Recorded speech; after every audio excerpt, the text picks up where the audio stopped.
It's really very clear. You should keep going out for as long as you can, unless you can't. In which case, don't go out unless you aren't able to not stay in. In that case, stay in. But if you can, you should return to work unless you can't, in which case you should work from home. You should not mix with anybody else outside your household, but form a social bubble with people outside your household and stay in that bubble. Do not go outside the bubble. Please, I am begging somebody, somewhere, anywhere, please find me the sharpest pin you can and pass it to me, because I truly feel like popping myself. As clearly demonstrated, I have given up on both structure and control. I have binned both the bra and the calendar. The result? I just can't keep abreast of the days or the weeks. I feel like every day in lockdown should be called Monanuary. That's a portmanteau combining Monday and January. Each day has all the dread of a Monday and all the bleakness of a cash-strapped January. Indeed, the weight extends far beyond the emotional. A friend of mine texted me the other day, clearly alarmed, Sinead, even the buttons on my jeans are socially distancing. Whilst another, concerned by her additional lockdown lard, declared, I am only 5 pounds away from Google Maps, thinking I am a roundabout. Our son, who I've watched mature into such a perceptive individual, said, Mum, I never thought I would live to see the day when the world would just stop being. He's 4.5. My octogenarian parents live 80 miles away from me, but really, they live in my head, rent-free and without planning permission. In fact, these days when I speak, one or both of them comes out. So I am managing them remotely, and therein lies the illusory challenge, to see them without actually seeing them, and pull a rabbit out of a hat while I'm at it, just for added entertainment. My parents have avoided technology like it was an STD.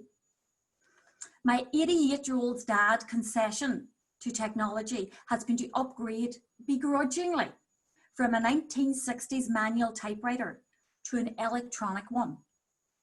In fact, a few years ago, when he decided to write his memoirs, my husband, newly married to me and with hope and optimism in his heart, both of which I've managed to crush, volunteered to help him with the task.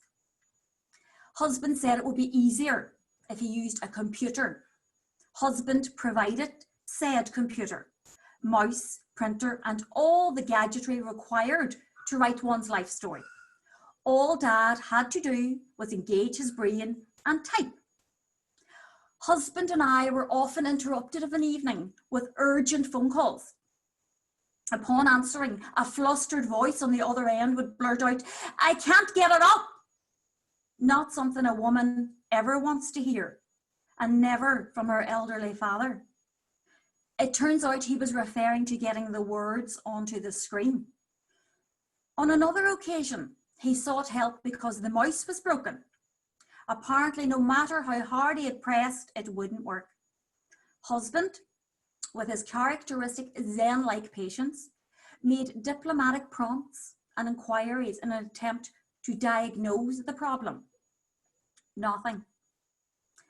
Eventually, Dad broke the silence and asked quizzically, what end of the mouse should the lead be coming out of? Aha, mystery solved. He'd been using it upside down. And as for Mum, she is not without her murine encounters. Having visited my brother, she was in awe of this mouse gadget and excitedly informed me that my brother had a computer mouse that actually had a radio in it. Wow, I thought, how exciting. So I was envious as well and equally impressed and really wanted to get my hands on this gadget. When I made further inquiries, my brother just laughed. greatly humoured by Mum's misunderstanding. Sinead, it's a wireless mouse. Clearly, in Mum's world, a wireless will always be a radio. On another occasion, when I explained to her the benefits and connectivity of Facebook, her response was a stern warning that only a mother can issue. I sincerely hope, young lady, I was 42 at the time, that you are not on that face pack telling everybody our business. So no, my parents and I do not correspond remotely or virtually. In fact, I have tried sending a pigeon, but even he refused to go near them. Do you blame him? So a few months ago, we laid down the technological gauntlet in an attempt to bring them into the 21st century. We were prepared to start at the bottom. We soon realised we were aiming too high. We bought them an iPad. Unfortunately, we lost them soon after. No, they didn't die. The battery did, and their enthusiasm. So we recharged both and scheduled a sit-down tutorial session. The husband, the computer scientist, was the instructor. I was merely there in a supervisory capacity, mainly just to point and laugh. My dad, pre-tutorial, flushed with the excitement of being converted to using a device that needed a plug, asked me, "What would you say to your drink, Sinead?" What would I say? I would say, don't get too comfortable on that glass. So they took their seats. My parents perched like drugged meerkats, eyes glazed with a mixture of awe and terror. Husband assumed his seat, and between them, the all-knowing guru, flanked by the kindergarten pensioners. The lesson began. As husband opened the iPad and freed the technology from the darkness of its home, my parents gazed at this TARDIS, about to transport them from the era of Titanic to technology. Their crumpled little faces gravitated towards the glow of hope that was the screen, grateful and elated that they had lived long enough to share this journey and reach this life-changing milestone. In poignant unison, they leaned towards the light. These technology virgins with a combined age of 172. Husband spoke slowly and gently and warmly. This is an iPad. This is the screen. This is the button you press to switch it on. Perfect. My heart swelled with pride. I was so proud of him. My parents looked at each other. I could feel their green shoots of confidence grow. They understood. After all these years of trepidation, they'd crossed the Rubicon into the land of light and luminosity, and plugs and buttons and wires and screens. This was going to be easy. These tiny acorns were filled with the promise of becoming mighty oaks. But little did I know, Larry the lumberjack was lurking, ready to emerge, wielding his axe and brutalize them with one fatal fell. For husband, clearly suffering from a severe case of premature complacency, in the next instruction lost all run of himself and said, "Now you'll see there's lots of icons on the screen. If you want to log on to something or download anything, just double click." In that moment, my life flashed before me. I questioned everything.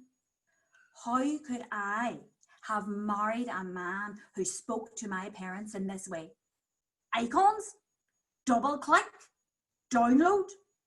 Of what alien tongue was this he was speaking in, and without the provision of sign language or subtitles? Honestly, did he not know that they live in a world where the measure is always imperial, the count is always in old money, an apple will always be just a fruit, and a tablet will never be anything else other than medication? For them, an inside toilet is still the height of domestic sophistication. They both stared without blinking. Husband might as well have shown them porn. Imagine that rabbit I pulled out of the hat earlier. Well, shine headlights and you have your image. Pupils dilated and spirits deflated.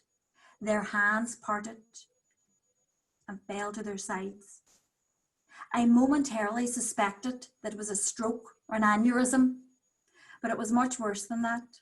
It was that well-known condition, terminal parental disappointment. Husband had failed them miserably, and obviously it was my fault. Their paralysis dissipated and they moved, their heads nodding in unconvincing agreement as they lied through their dentures that they'd understood every word. I could visualize the dry ice releasing to celebrate the momentous resurrection of the manual typewriter, and heard the nails banging under the iPad. It had been crucified. The lesson went downhill very, very quickly, much like that of a first date after you've told them you have children. Dad closed the iPad and proceeded to the inner sanctum of his study. Where are you going with the iPad, Daddy? I asked weakly. He was filing it away in his pristinely organised bookcase.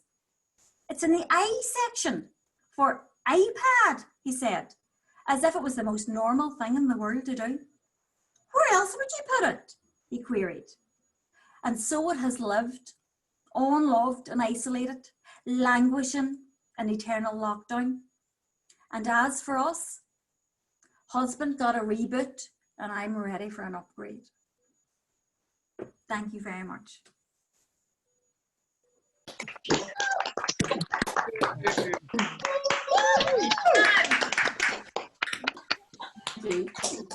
All true. Class. Well done. Well done. Class. Oh, it's very good. There's not today.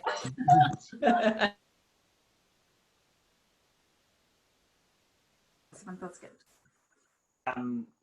Sinead, are you from Derry by any chance? How did you ever guess? I hide it so well. Yeah, clearly. I'm Indigenous to Derry, but I am now living in what my mother likes to call an elite suburb of Belfast called Ballyclare. Oh gosh, an elite suburb. An elite suburb, yeah. Yes, Paul texted me halfway through and it just said Derry. Paul is up.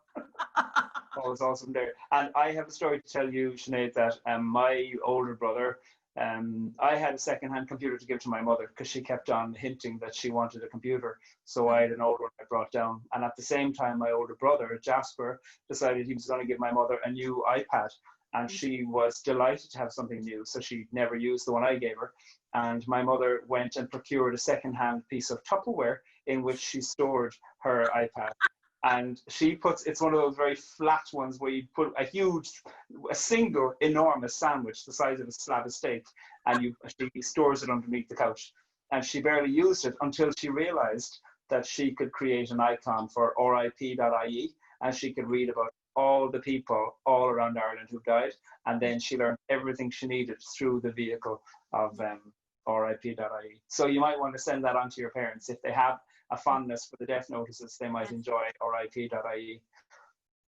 She's actually, my mum is now converted to using the webcam for all the Catholic churches. So I couldn't convert her to Netflix, but she's now spending her day on the webcam. You're right. So that is, so she'll love that now. Death, her favorite topic. She'll love it. Thank you. Fantastic. There we are. Sending her RIP.ie. Yeah. Mass all day and then the death notices. So thanks very much, Sinead. No worries. Thanks a million. Pleasure.